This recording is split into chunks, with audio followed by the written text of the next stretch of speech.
And now let's get into Rob's Discog dive on Iggy Azalea. the Australian. Iggy Australia. You think that's what it is? I don't think so. I literally just made that up just now. Just thought of it. I probably didn't make it up, but... So, I just wanted to see if she's really as bad as everyone says she is. I have heard a few songs of hers in the past, like Black Widow, Trouble, Fancy. I think that's about it. Nah, there was one more. With all the other chicks. Isn't there one where... Oh, maybe I'm thinking of Black Widow. What's the one where it's like... Me, Ari, and Nikki? Does that have her? No, that doesn't have Iggy. That's like Jessie J. That's Bang Bang with like Ariana Grande. Nicki Minaj. Yeah. Juicy J. No, Jessie J. Yeah, Jessie J. Juicy J. They should have had Juicy J on the remix of that. So this won't be a very long segment because you very rarely gave me something to talk about. So it starts off on the new classic released January 2014. Production is all over the place. Hip-hop beats, trance, electronic, back to hip-hop, even going on fucking Rasta at one point. Rastafarian, Jamaican. The topics of the songs as well rarely reflected the change in production, so I don't really understand it. And a lot of the time, the production was not very good. I'm going to play one of her songs called Fuck Love at about 1:53. So you're expecting something to go hard here. And it's not delivered. And I don't know what the sound is. Not very good. Work did have actually a pretty funny line. I will give her this. Valley girls giving blowjobs for Louboutins. What you call that? Head over heels. That's actually pretty funny. It did make me giggle. But I think the biggest problem that people have with her is her voice. Her lyrics aren't that bad, to be honest. They're not good, but they're not bad. But her voice is not genuine. Being real is like a big part of hip-hop. No one wants a fake. And the accent she portrays is 100% fake.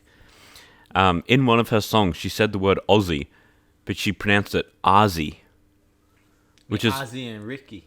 which is definitely an American accent. Like, it's a very heavy New York accent that she portrays. Yeah. She also writes very little of her material. I noticed when looking on the Genius page of her lyrics, for the most part, there were like 5 or 6 people listed under written, even on like the solo song, so like not even a feature. And she would, again, for the most part, be in the bottom 3 of the writers. I don't know if they, order it in... I don't know if they put the names in order of contribution or not. Right. I don't think they do. Maybe they do that. She was always like at the bottom. Like, you had to click read more to be able to see her name under the list of writers.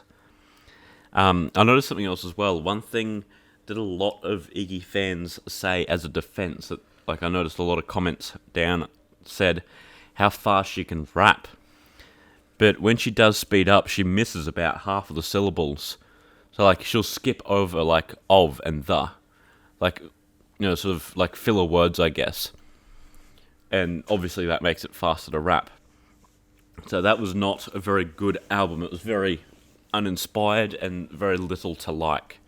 Like, I only liked that one line, and it made me giggle. That was it. Production, not good. The voice really pisses you off after a while. Now moving on to Reclassified, October 2014, just later that year. She starts the album off by saying, "I'm back, had to give you guys some time to miss me." But, like, that's not even that long, like 9 months. For pregnancy, mate. It is. Like, for an album, that's not very long.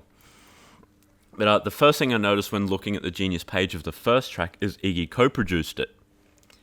It was the only song on the album that was co-produced by her, and I will admit it did suit her better. It was like a G-funk kind of vibe, and it just made her flow sound like much like bitchier and meaner. Like it did, I didn't mind it. With the writers for this track as well, there are still 4 of them, but Iggy's listed as the first one. Again, Nice. don't know if it's listed in order of contribution or not. One thing that became quite apparent very quickly on this album, though, is it shares a lot of the exact same songs as the last album.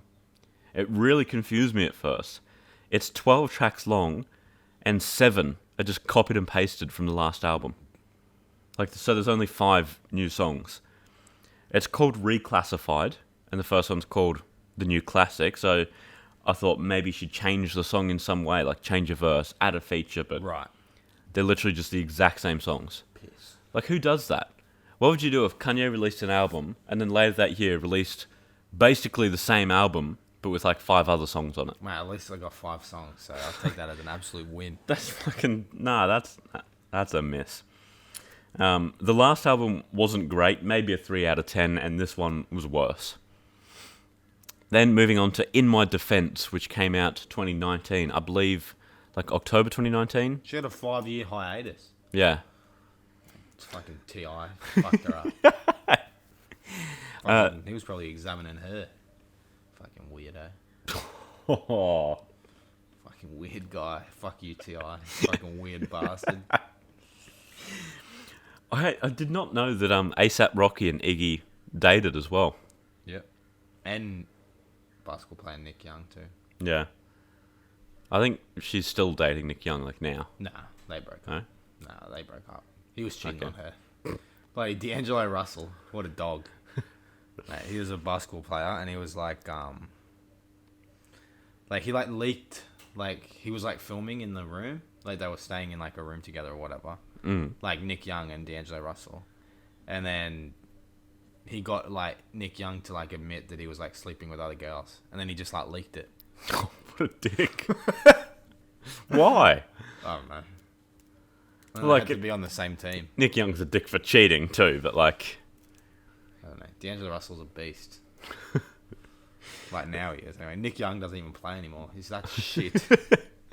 But yeah, I did lose a little bit of respect for A$AP Rocky when I learned this. But so yeah, In My Defense, it only had one producer. Jay Wright did it.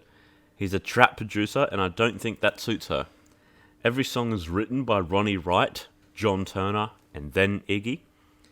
And that was a really, really bad 3-song run right at the start of the album. The second track, Clap Back, is like Lil Xan level lyricism. Clap back, ooh, clap back, yeah, clap back, ooh, clap back, yeah, clap back, ooh, clap back, yeah. Sally Walker is the exact same. I said, go on girl, do your thing, go, do your thing, go, do your thing, go. I'm not even going to read the rest of it, it's all the exact same. And then Home Eater features Lil Yachty. I'll play that one. Little boat. It does feature Lil Boat. So Home Eater.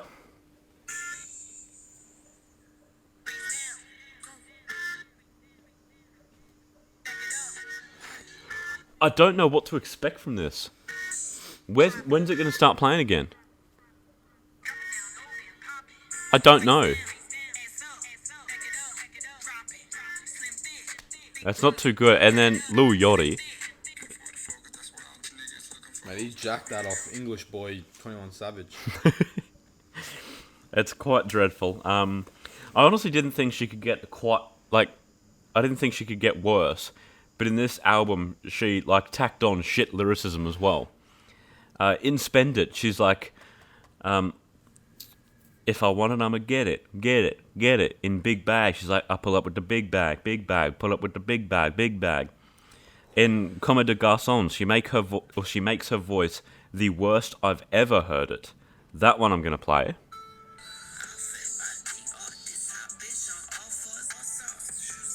I don't like that. Freak of the Week features Juicy J, so I was kind of hoping for a little bit of bounce, but it wasn't. She just said Freak of the Week 8 times and then said throw that cash 8 times. The beat was trash, did not suit Juicy J at all. Just Wanna is the second last track. It made me very uncomfortable. In the chorus, she whispers that she's going to put her pussy on your face. And the last track, Pussy Pop, is the exact same but somehow worse. She just whispers Pussy Pop like 12 times. over the most trash beat I've ever heard in my life. I'll play the chorus of that one, and then I'm going to leave it there.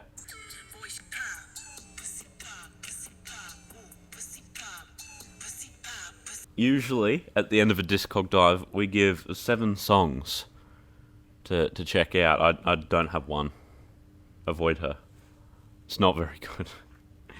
I don't know why A$AP Rocky heard her music and then said, okay, I can do this. Like, her best songs is songs with other people. Not from In My Defense, Juicy J was not good. She had, like, a few, like, other female singers. They weren't very good either. But, like, if you go back to, like, Trouble, I think Black Widow is probably her best. And that's barely her. I like Fancy. Fancy's okay. I think Black Widow is the best. But, like, that's more Rita Ora's song than You Fancy? Iggy's. No, wait, that's not even that one. What's her one? I'll play it. I'm so fancy. Yeah, that's it. You already know.